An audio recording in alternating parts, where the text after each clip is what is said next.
Good morning बच्चों। आज मैं तुम्हारे लिए गणित की ज्यामिति शाखा का पहला भाग लेकर आई हूँ। इस पहले भाग में हम त्रिभुज के बारे में अध्ययन करेंगे।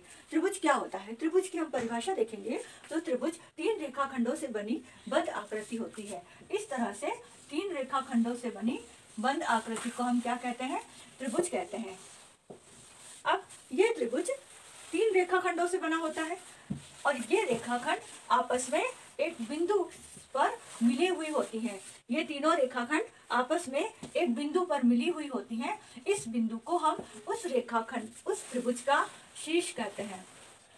और ये जो रेखाखंड है, इन रेखाखंडों को हम भुजाएं कह सकते हैं या भुजाएं कहते हैं। किसी त्रिभुज की ये तीन भुजाएं होती हैं और ये रेखाखंड, दो रेखाखंड या दो भुजाएं जिस बिंदु पर आकर मिलती हैं, वहां पर एक कोण का निर्माण होता है और इसे हम उस त्रिभुज का कोण कह सकते हैं। इस तरह से किसी त्रिभुज में तीन कोण होते हैं, तीन शीर्ष होते हैं और तीन भुजाएं होती है। ये त्रिभुज की संरचना होती है। अब हम देखेंगे त्रिभुज का वर्गीकरण। त्रिभुज को हम दो आधार पर वर्गीकृत कर सकते हैं। त्रिभुज के दो आधार हैं। पहला है भुजाओं के आधार पर और दूसरा है कोणों के आधार पर। भुजाओं के आधार पर किसी त्रिभुज को हम तीन भाग में विभाजित कर सकते हैं। पहला है समबाहु त्रिभुज, दूसरा समद्विबाहु त्रिभुज और तीसरा है विषमबाहु त्रिभुज। अब समबाहु त्रिभुज किसे कहते हैं? समबाहु त्रिभुज जिसमें वो त्रिभुज होता है जिसमें तीनों भुजाओं का माप समान होता है या तीनों भुजाओं की लंबाई समान होती है। जैसे मान ये 5 सेंटीमीटर है, ये भी 5 और ये भी 5। इस तरीके से यदि तीनों भुजाओं की लंबाई या माप समान होता है तो उस त्रिभुज को हम समबाहु त्रिभुज कहते हैं। समद्विबाहु त्रिभुज में नाम से ही स्पष्ट हो रहा है, समद्वि जिसकी दो बाहें समान होती हो। जैसे मान लो ये एक त्रिभुज है, इसमें ये दोनों भुजाएं समान हैं और तीसरी भुजा इन दोनों से अलग है, तो इस प्रकार के त्रिभुज को हम समद्विबाहु त्रिभुज कहते हैं। विषमबाहु त्रिभुज में तीनों ही भुजाएं अलग अलग होती हैं। मान लो ये 3 सेंटीमीटर की है और ये 4 सेंटीमीटर की और ये 5 सेंटीमीटर की, तो इस तरीके से तीनों ही भुजाओं का माप या लंबाई अलग अलग होती है। इस तरह के त्रिभुज को हम विषमबाहु त्रिभुज कहते हैं। अब आ जाओ कोणों के आधार पर। कोणों के आधार पर त्रिभुज फिर से हम तीन विभाजित कर सकते हैं। पहला है न्यून कोण त्रिभुज, दूसरा है समकोण और तीसरा है अधिक कोण त्रिभुज। न्यून कोण त्रिभुज किसे कहते हैं? न्यून कोण त्रिभुज जैसा कि हम जानते हैं, न्यून कोण 90 डिग्री से कम के कोण को हम न्यून कोण कहते हैं। तो उसी तरीके से यदि कोई त्रिभुज, वो त्रिभुज जो न्यून कोणों से बना है या 90 डिग्री के कम कोणों से बना है, जिसके तीनों कोण 90 डिग्री से कम कोण से बने हैं, इस प्रकार के त्रिभुज को हम न्यून कोण त्रिभुज कहते हैं। समकोण त्रिभुज, समकोण 90 डिग्री को क्या कहा जाता है? तो यदि कोई त्रिभुज जिसमें कोई एक कोण 90 डिग्री का, उस त्रिभुज को हम समकोण त्रिभुज कहते हैं। तीसरा अधिक कोण। अधिक कोण कौन से होते हैं? जो 90 डिग्री से ज्यादा के होते हैं। तो यदि ऐसा कोई त्रिभुज जिसमें एक कोण 90 डिग्री से ज्यादा का हो, उस प्रकार के त्रिभुज को हम अधिक कोण कहते हैं। मान लो ये 120 डिग्री का है, तो ये कौन सा कोण हो गया? 90 डिग्री से अधिक का हो गया, तो इसे हम कहेंगे अधिक कोण। और ये हो गया 90 डिग्री का कोण और ये 90 डिग्री से कम। तो इस प्रकार हमने देखा त्रिभुज के तीन वर्गीकरण, दो प्रकार से हम वर्गीकृत कर सकते हैं इसको, भुजाओं के आधार पर और कोणों के आधार पर। आज का मेरा वीडियो समाप्त होता है। अगले भाग में हम त्रिभुज के बारे में अध्ययन करेंगे।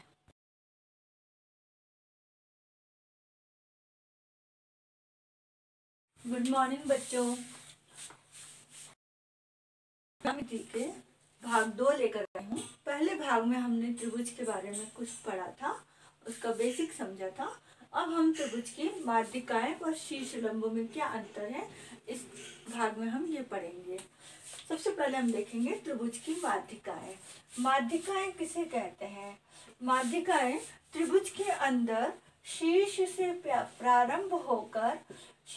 प्रारंभ होकर जो भुजा पर समाप्त होती है और इस भुजा को दो विभाजित कर देती है।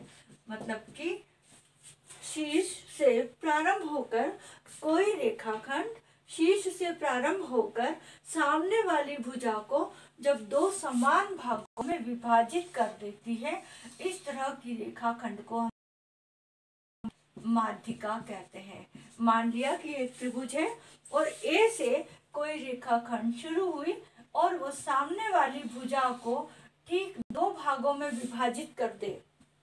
मान लिया ये 8 सेंटीमीटर की भुजा है और इस 8 सेंटीमीटर में इस तरफ इतना 4 सेंटीमीटर है और इतना 4 सेंटीमीटर है, और जब कोई रेखाखंड ए से शुरू हो करके इसको ठीक भागों में, सामने वाली भुजा को ठीक दो समान भागों में विभाजित करती है, तो इस रेखाखंड को हम क्या कहते हैं?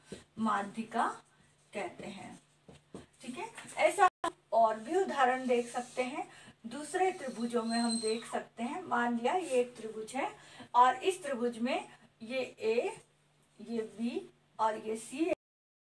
यहाँ से मान लिया ये ए शीर्ष से शुरू हुए हम, और इस सामने वाली भुजा जो कि बी सी है या सी बी है, इसको ठीक दो भागों में विभाजित करें। इसका ठीक दो भाग यहाँ पर मान लिया कि ये 6 सेंटीमीटर की भुजा है और ये 3 सेंटीमीटर और ये 3 सेंटीमीटर यहाँ तक। तो यहाँ से शीर्ष से प्रारंभ होकर जो सामने वाली भुजा को ठीक दो भागों में विभाजित कर दे, इस तरह की भुजा को, इस तरह की रेखाखंड को हम माध्यिका कहते हैं।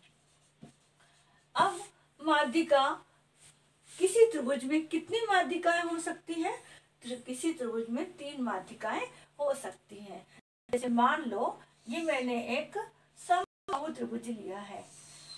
समबाहु त्रिभुज वो होता है जिसकी समान होती है। इसका ये ए शीर्ष है, ये बी शीर्ष और ये सी शीर्ष है। ए से शुरू होकर के जब वो सामने वाले के ठीक दो भागों में विभाजित कर दे तो एक माध्यिका हो गई। ये बी शीर्ष से शुरू होकर सामने वाली भुजा जो कि ए और सी है, इसको दो भागों में विभाजित कर दे तो ये दूसरी माध्यिका हो गई। और तीसरी जो सी से शुरू हो और सामने ए बी को फिर दो भागों में विभाजित कर दे तो ये तीसरी माध्यिका हो गई। इस तरह से किसी भी त्रिभुज के अंदर 3 माध्यिकाएं हो सकती हैं।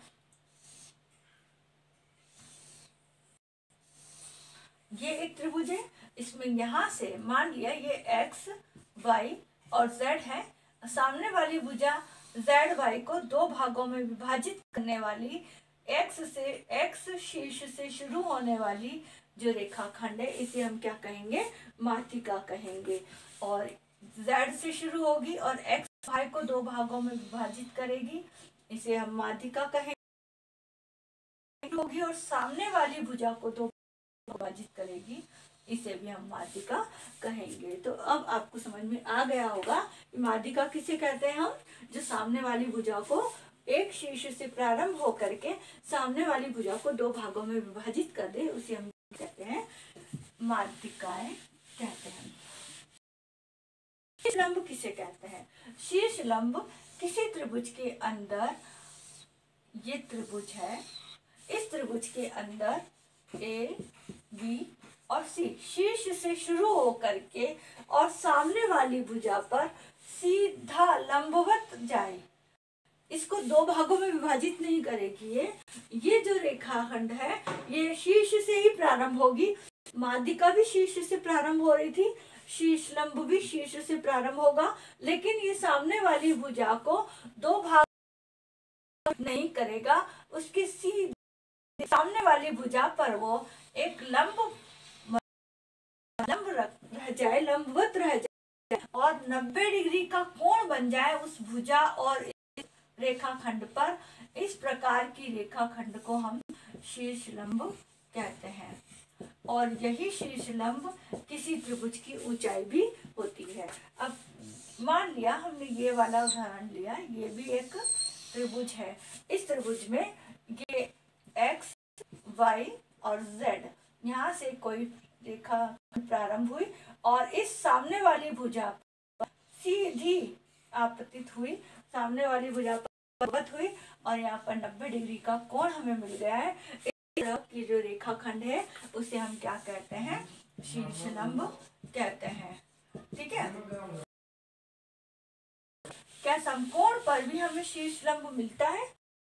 समकोण है, इस समकोण त्रिभुज पर हमें शीर्ष लंब देखना है। यदि हम इस भुजा को थोड़ा सा आगे बढ़ा दें तो हमें एक 90 डिग्री का कोण जो यहाँ पर मिल रहा है, ये भी तो एक शीर्ष लंब हो सकता है किसी त्रिभुज का। किसी त्रिभुज की भुजा भी उस त्रिभुज की शीर्ष लंब हो सकती है। ठीक है, अब हम देखेंगे कि क्या कोई त्रिभुज के अंदर ऐसी रेखाखंड है जो माध्यिका भी हो और शीर्ष लंब भी हो। इसके लिए हम एक त्रिभुज समबाहु त्रिभुज ही बना लेते हैं। इस समबाहु त्रिभुज बना लो, चाहे सम द्विबाहु त्रिभुज बना लो। इसमें तीनों भुजाएं समान और इसमें भी तीनों, इसमें दो भुजाएं समान, तीसरी अलग है। ये समबाहु त्रिभुज है और ये सम द्विबाहु त्रिभुज। अब हम यहाँ से इसका नाम दे देते हैं ए बी सी और इसका नाम दे देते हैं एक्स वाई और जेड। इसमें हमें शीर्ष लंब की क्या कंडीशन है कि वो शीर्ष से शुरू होगी लेकिन सामने वाली भुजा पर लंबवत जाएगी, उसको दो भागों में विभाजित नहीं करेगी, सामने वाली भुजा पर लंबवत जाएगी। ये हमने लंबवत भेज दी और ये 90 डिग्री का कोण हमें मिल गया, हम इसे शीर्ष लंब कहेंगे। अब इसी त्रिभुज के अंदर हम माध्यिका बनाना चाहें तो माध्यिका की कंडीशन क्या है कि माध्यिका सामने वाली भुजा को ठीक दो भागों में विभाजित करती है। तो ये माध्यिका भी यहाँ से शुरू होगी और इस सामने वाली भुजा को, जो कि मान लिया 8 सेंटीमीटर की है, तो ये 4 और ये 4 सेंटीमीटर में विभाजित कर देती है। तो यही रेखाखंड इस त्रिभुज का शीर्ष लंब भी है और माध्यिका भी है। तो कोई एक रेखाखंड किसी त्रिभुज की शीर्ष लंब भी हो सकती है और माध्यिका भी हो सकती है। और इस समबाहु त्रिभुज में तीनों ही इस तरह की हमें मिल सकती है, जो तीनों माध्यिका भी है और शीर्ष लंब भी हो सकता है। इसके लिए ये शीर्ष लंब है, इसके लिए ये शीर्ष और इसके लिए ये शीर्ष लंब है। और इस समद्विबाहु त्रिभुज के अंदर भी हम देखेंगे तो यहाँ से शुरू होकर के एक रेखाखंड जो सामने वाली भुजा पर लंबवत पड़ती है उसे हम शीर्ष लंब कहेंगे। और यदि यही रेखाखंड सामने वाली भुजा को ठीक दो भागों में विभाजित करती है तो इसे हम माध्यिका भी कहेंगे। ठीक है, इस तरह से ये जो है वो शीर्ष लंब भी है और माध्यिका भी है। अब यहाँ से शुरू करके हम यदि यहाँ जाएं तो क्या हमें यहाँ पर कोई शीर्ष लंब मिलेगा? नहीं मिलेगा, क्योंकि वो हमें यहाँ पर लंबवत नहीं जाएगा, जबकि हमें यहाँ पर माध्यिका मिल जाएगी। शुरू होकर के इस शीर्ष से शुरू होकर के सामने वाली भुजा को दो भागों में विभाजित कर देगी। और इसी तरीके से यहाँ पर मान लिया कि ये दो भागों में विभाजित यहाँ पर होगा, तो इस तरीके से ये भी इसको दो भागों में विभाजित कर देगी। तो आज हमने पढ़ा, इस भाग में हम इतना ही पढ़ेंगे। त्रिभुज शीर्ष लंब में अंतर आप लोगों को समझ में। अगले भाग में हम त्रिभुज के बाह्य कोणों के बारे में अध्ययन करेंगे। धन्यवाद।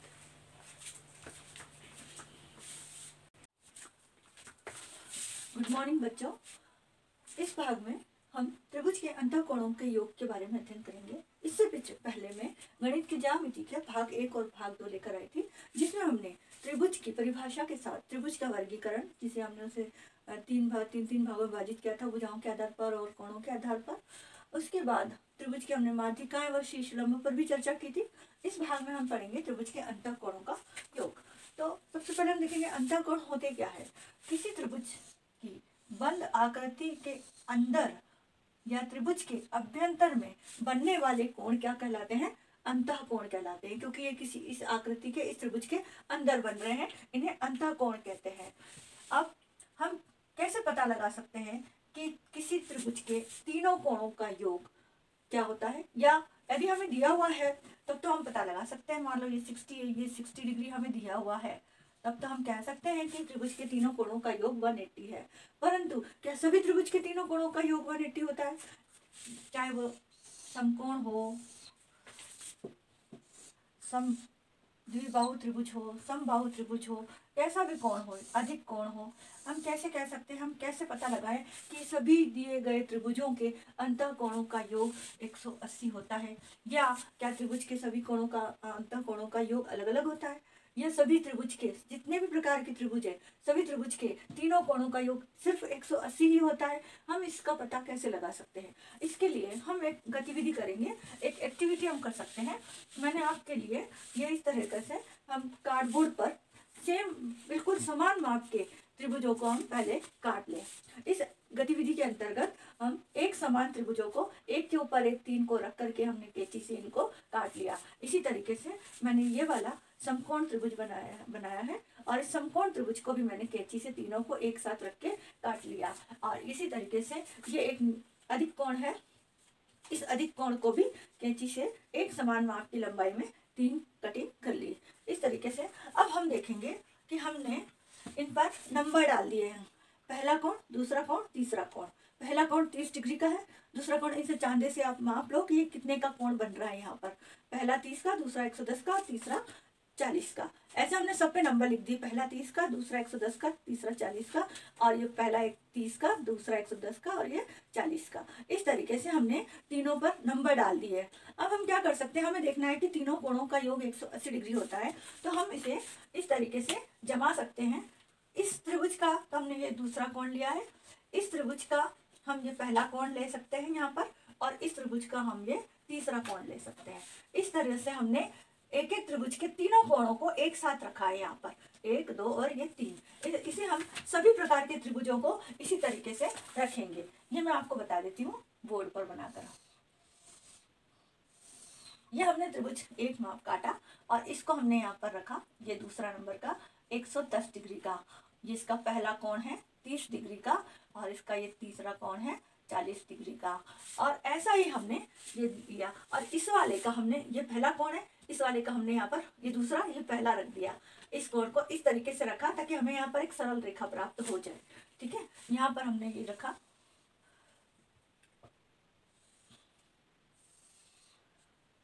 इसका दूसरा कोण यहाँ पर आ गया, ये पहला कोण 30 डिग्री का, और ये आ गया 40, तीसरा कोण। अब ये तीसरा जो है इसका भाग, उसको हमने यहाँ रखा। इसका ये पहला कोण, ये दूसरा कोण, ये तीसरा कोण,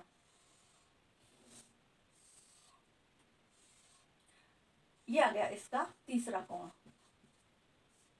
अब हम देखते हैं कि हमें तीनों त्रिभुज का एक एक कोण यहाँ पर मिल गया। इस त्रिभुज का पहला कोण, दूसरे त्रिभुज का दूसरा कोण और तीसरे त्रिभुज का तीसरा कोण। और हमने क्या देखा कि ये यहाँ पर इस प्रकार से रखने पर हमें एक सरल रेखा प्राप्त हो रही है, और इस सरल रेखा पर हमें एक सरल कोण मिल रहा है इन तीनों का। और ये सरल कोण कितने का होता है, 180 डिग्री का होता है। इस तरीके से इस तीनों कोण हमें कितने के मिल गए, 180 डिग्री के। 110, 140, 150 और 130 कितने के हो गए, 180 डिग्री के। अब आप इसको अलग अलग बदल के भी रख सकते हो। इस वाले को इधर रख लो, इसको इधर रख लो। जैसे यहाँ पर आपको ये मिला है ना दूसरा और तीसरा, इस वाले का जो पहला कोण है इसको उठाकर यहाँ रख दो, तो भी आपको यहाँ पर एक सरल रेखा पर कोण मिल जाएगा। और जब आप उसे, ये 110 का, ये 40 का और ये 30 का, इन तीनों का कोण जब आप इनको जोड़ दोगे तो आपको यहाँ पर भी 180 डिग्री का ही कोण मिलेगा। और आप इसको यहाँ भी रख सकते हो। ये तो था ये वाला। अब समकोण रखना है, ये मैंने आप लोगों के लिए समकोण बनाया। इसको तीनों को आप इसी तरीके से यहाँ पर रख सकते हो। ये 40, ये 45, 45 और ये 90।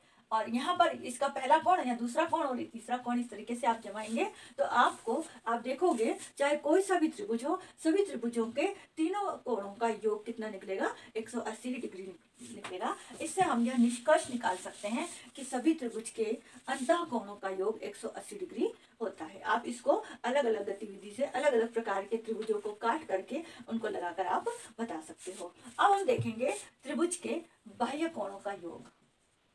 बाह्य कोणों का योग, बाह्य कोण क्या होते हैं, जो किसी आकृति के बाहर की ओर हो। जैसे हमने ये ले लिया त्रिभुज। अब हमें इसका पता लगाना है कि त्रिभुज के बाह्य कोणों का योग क्या होता है। हम क्या करेंगे, सबसे पहले इसमें भी एक गतिविधि कर सकते हैं। इस भुजा को सब आगे बढ़ा दो, यहाँ से इस भुजा को आगे बढ़ा दो और यहाँ से इस भुजा को आगे बढ़ा दो। ठीक है, ये हमें मालूम है कि ये 60 डिग्री का है, ये भी 60 डिग्री का है और ये भी 60 डिग्री का है। एक समबाहु त्रिभुज है जिसके तीनों कोण भी बराबर है। अब हमने इसको आगे बढ़ा दिया, स्केल से आपको आगे बढ़ाना है, कॉपी पे यदि बनाओ तो। यहाँ पर अब हमको ये सरल रेखा मिल गई और सरल रेखा पर कितने का कोण होता है, 180 डिग्री का कोण होता है। यहाँ पर 60 तक तो हमें मिल गया। यहाँ से हमने जब इसको चांदी से नापा तो हमें यहाँ पर 120 डिग्री का कोण मिलेगा। इसी तरीके से जब हम यहाँ से इस कोण को मापेंगे तो हमें फिर 120 डिग्री का कोण मिलेगा और यहाँ पर ये सरल रेखा पर फिर हम यहाँ चांदी से नापेंगे तो हमें 120 डिग्री का कोण मिलेगा। और जब इन तीनों बाह्य कोणों को 1, 2 और 3 तीनों बाह्य कोणों को यदि हम जोड़ देते हैं 120, 120 और 120 तो ये आ जाता है आपका 360 डिग्री। इसका मतलब क्या हुआ कि किसी भी त्रिभुज के बाह्य कोणों का योग 360 डिग्री होता है और चाहे कोई सा भी त्रिभुज हो। अब दूसरा त्रिभुज का उदाहरण ले लेते हैं।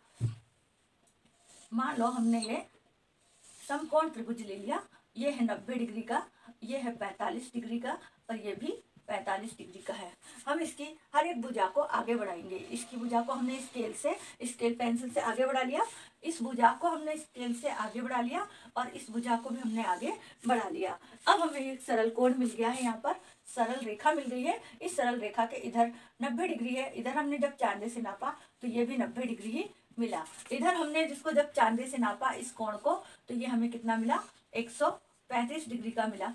और जब हमने इसको यहाँ पर चांदे से नापा इस कोण को तो ये भी हमें 135 डिग्री का मिल गया। अब इन तीनों बाह्य कोणों को 1, 2 और 3 तीनों बाह्य कोणों को जब हम जोड़ देते हैं तो हमें क्या मिलता है, 360 डिग्री मिलेगा। इसका मतलब क्या हुआ कि त्रिभुज के कोई सा भी त्रिभुज हो, न्यून कोण, समकोण, अधिक कोण, समबाहु, द्विबाहु, समद्विबाहु या विषमबाहु, कोई सा भी टाइप का त्रिभुज हो, सबके यदि इन तीनों भुजाओं को हम आगे बढ़ा दें तो हमें उन बाहरी कोणों को अब जब हम चांदी से नापेंगे तो हमें हमेशा 360 डिग्री ही मिलेगा। इससे यह निष्कर्ष निकलता है कि त्रिभुज के तीनों कोणों का योग हमेशा 360 डिग्री होता है और त्रिभुज के तीनों कोण अंतः कोणों का योग 180 डिग्री मिलता है। ठीक है, अब हमें अंतः कोणों को जानने के लिए, ये तो त्रिभुज था, यदि और भी बहुभुज हो, चतुर्भुज हो, पंचभुज हो, षडभुज हो और हमें पता करना हो कि इनके अंतः कोणों का योग क्या होता है तो उसके लिए हमारे पास 2 फॉर्मूले हैं। पहला फॉर्मूला तो है भुजाओं की संख्या -2 गुणित 180। अब त्रिभुज में भुजाओं की संख्या कितनी है, 3 है। 3 - 2 गुणित 180, 3 में से 2 घटा दो, 1 गुणित 180 और ये आ गया आपका 180 डिग्री। अंतः कोणों का योग, अंतः कोणों के योग का फॉर्मूला है ये।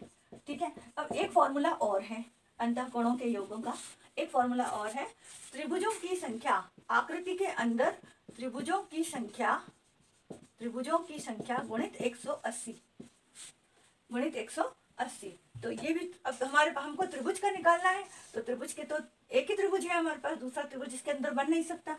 तो हम यहाँ पर क्या करेंगे, 1 गुणित 180 और ये अंतः कोणों का योग आ गया 180। तो इस भाग में हमने क्या देखा, त्रिभुज के अंतः कोणों का योग गतिविधि के आधार पर भी आप पता लगा सकते हो कि त्रिभुजों के अंतः कोणों का योग 180 होता है। और इस फॉर्मूले से भी आप लगा सकते हो, जितनी भुजाएं हैं, 3 भुजाएं हैं तो 3 - 2 गुणित 180 तो आपका फॉर्मूला दिया जाएगा। भुजाओं की संख्या को हम n से प्रदर्शित कर सकते हैं, n - 2 गुणित 180। तो इस भाग को मैं यहीं पर समाप्त करती हूँ। अगले भाग में हम त्रिभुजों के आगे के बारे में अध्ययन करेंगे। धन्यवाद।